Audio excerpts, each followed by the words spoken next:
เอาละครับสำหรับผู้ที่ชื่นชอบการสื่อสารสัญญาณอ่อนคงไม่มีใครไม่เคยไล่ตามความดังของสัญญาณกันใช่ไหมครับแต่ในการพูดคุยครั้งนี้เราจะลองเปลี่ยนมุมมองกันดูนะครับจากการโฟกัสแค่ความดังมาสู่สิ่งที่สำคัญกว่านั่นก็คือความชัดเจนซึ่งผมรับรองเลยว่ามันจะเปลี่ยนวิธีที่เรามองระบบภาครัฐไปเลยใช่เลยครับคำถามยอดฮิตเลยใช่ไหมครับสายอากาศมีเกณฑ์เท่าไหร่พอเราคิดจะปรับปรุงสถานีเมื่อไหร่คำถามนี้มักจะผุดขึ้นมาเป็นอย่างแรกเราเหมือนจะหมกมุ่นกับตัวเลขนี้แล้วก็เชื่อกันว่ายิ่งค่านี้สูงเท่าไหร่ก็ยิ่งดีเท่านั้นแต่มันเป็นแบบนั้นจริงๆเหรอครับและถ้าผมจะบอกว่าการที่เราไปโฟกัสที่อัตราขยายแค่เพียงอย่างเดียวเนี่ยมันเหมือนกับการมองภาพแค่ครึ่งเดียวแล้วมันอาจจะกำลังนำเราไปสู่การอัปเกรดที่ไม่ได้ประสิทธิภาพเท่าที่ควรแหละครับและนี่แหละครับคือหัวใจของเรื่องทั้งหมดเลยลองนึกภาพตามนะครับอัตราขยายหรือว่าเกณฑ์เนี่ยมันก็ไม่ต่างอะไรกับกำลังขยายของกล้องโทรทัศน์หรอกครับแต่ว่าสัญญาณรบกวนหรือ noise เนี่ยสิครับมันคือหมอกหนาทึบที่มาบดบังทุกอย่างต่อให้กล้องของเราจะทรงพลังแค่ไหนแต่ถ้าต้องมองผ่านม่านหมอกเข้าไปมันก็แทบจะไม่มีประโยชน์อะไรเลยเพราะฉะนั้นเราเลยต้องมีมาตรวัดตัวใหม่ที่มองภาพรวมทั้งหมดครับและนั่นก็คืออัตราส่วน G ทับ T ซึ่งมันคือการเปลี่ยนวิธีคิดของเราไปเลยนะครับจากเดิมที่พยายามทำให้สัญญาณมันดังอย่างเดียวไปสู่การทำให้มันชัดเจนขึ้นมาแทนตารางนี้จะทำให้เราเห็นภาพชัดขึ้นเยอะเลยครับการมองแค่เกณฑ์ก็เหมือนกับถามว่าสัญญาณมันแรงแค่ไหนแต่อัตราส่วน G/T เนี่ยมันจะถามคำถามที่ลึกกว่านั้นครับว่าแล้วสัญญาณมันชัดแค่ไหนซึ่งนี่แหละครับคือเป้าหมายที่แท้จริงของการสื่อสาร GT หรือ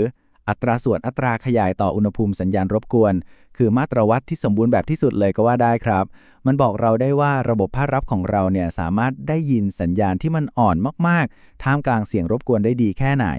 โดยที่ตัว G ก็คือความสามารถในการขยายสัญญาณส่วนตัว T ก็คือสัญญาณรบกวนทั้งหมดในระบบของเราซึ่งจะแสดงในรูปของอุณหภูมิมีหน่วยเป็นเคลวินครับและเพื่อให้ค่า G ของ T ของเราดีขึ้นเนี่ยแน่นอนว่าการเพิ่ม G อย่างเดียวมันไม่พอเราต้องลด T ลงมาด้วยงั้นเรามาผ่าดูกันเลยดีกว่าครับว่าเจ้าตัว T หรือสัญญาณรบกวนเนี่ยมันมีอะไรซ่อนอยู่ข้างในบ้าง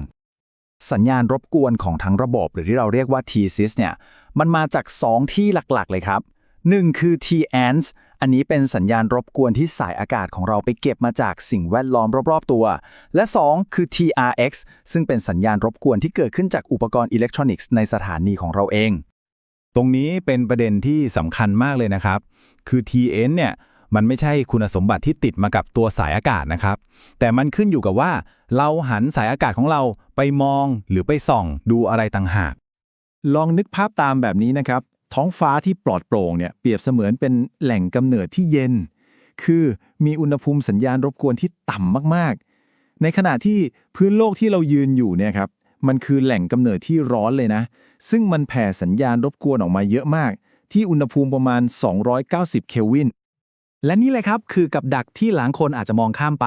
ถึงแม้ว่าเมนโลบหรือว่าทิศทางหลักของสายอากาศเราจะชี้ไปที่ท้องฟ้าที่เย็นๆก็จริงแต่ว่าไซด์โลบหรือแพทเทิร์นด้านข้างกับด้านหลังของมันเนี่ยมันดันไปมองเห็นพื้นดินที่ร้อนๆอยู่ดีครับมันก็เลยไปดูดเอาสัญญาณรบกวนจากพื้นดินเข้ามาด้วยทำให้ค่า TN โดยรวมของเราสูงขึ้นอย่างน่าเสียดายนี่คือข้อสรุปเลยครับว่ารูปแบบการแพร่กระจายคลื่นที่สะอาดและมีไซด์โลบต่ำๆเนี่ยมันสำคัญพอๆกับอัตราขยายที่สูงหรืออาจจะสำคัญกว่าด้วยซ้ำไปครับเอาล่ะครับเราจัดการกับสัญญาณรบกวนจากภายนอกไปแล้วทีนี้มาดูศัตรูในบ้านกันบ้างครับก็คือสัญญาณรบกวนภายในที่มาจากอุปกรณ์ของเราเองและจะบอกว่าจุดนี้แหละครับที่เราสามารถพลิกเกมได้เลย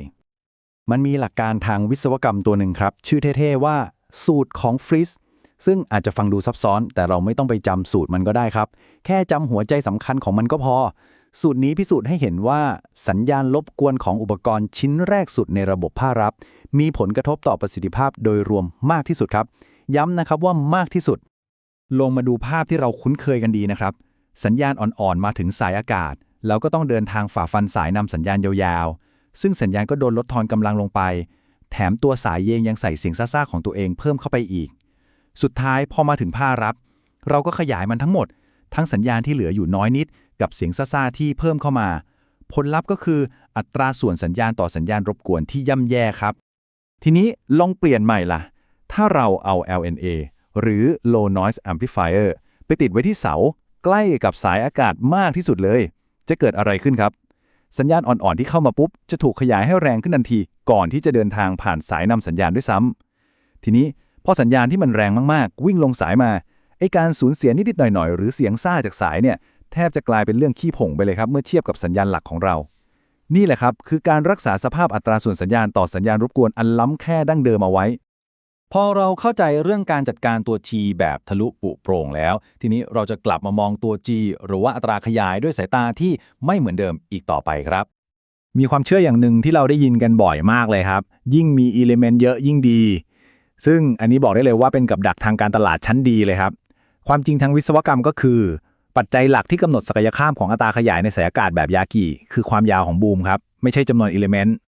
และตารางนี้แสดงให้เห็นถึงการแลกเปลี่ยนที่น่าสนใจมากครับคือถ้าเราพยายามจะบีบเค้นอัตราขยายหรือ G ให้ได้สูงสุดเนี่ยผลที่ตามมาก็คือไซโลฟมันก็จะสูงขึ้นซึ่งก็คือการไปเพิ่มสัญญาณรบกวนหรือ T เข้ามาด้วยแต่ในทางกลับกันถ้าเราออกแบบเพื่อให้ได้แพทเทิร์นที่สะอาดอาจจะยอมเสีย G ไปนิดหน่อยแต่เราสามารถลด T ลงไปได้มหาศาลเลยนะครับซึ่งสุดท้ายแล้วค่า G ท็อป T สุทธิอาจจะดีกว่าแบบแรกอย่างมีนัยสำคัญเลย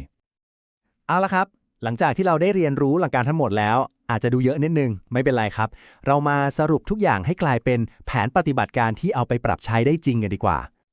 นี่คือลำดับความสำคัญที่ถูกต้องเลยนะครับ 1. เริ่มที่สายอากาศที่มีแพทเทิร์นสวยๆก่อนเลย 2. ติดตั้ง LNA คุณภาพสูงไว้บนเสาให้ใกล้สายอากาศที่สุด 3. ลงทุนกับสายนำสัญญาณที่ดีที่สุดเท่าที่ทำได้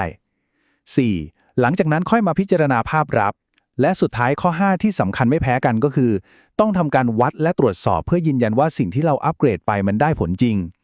การทำตามลำดับแบบนี้จะทำให้เราใช้ทรัพยากรทุกบาททุกสตางค์อย่างคุ้มค่าที่สุดครับสุดท้ายนี้อยากจะฝากคำถามว่าให้ลองกลับไปคิดกันดูนะครับว่าการอัปเกรดสถานีครั้งต่อไปของเราจะเป็นการลงทุนที่แค่เพิ่มความดังหรือว่าจะเป็นการลงทุนที่เพิ่มความชัดเจนให้กับสัญญาณกันแน่เพราะนั่นแหละครับคือหัวใจของการสื่อสารสัญญาณอ่อนที่ประสบความสำเร็จอย่างแท้จริง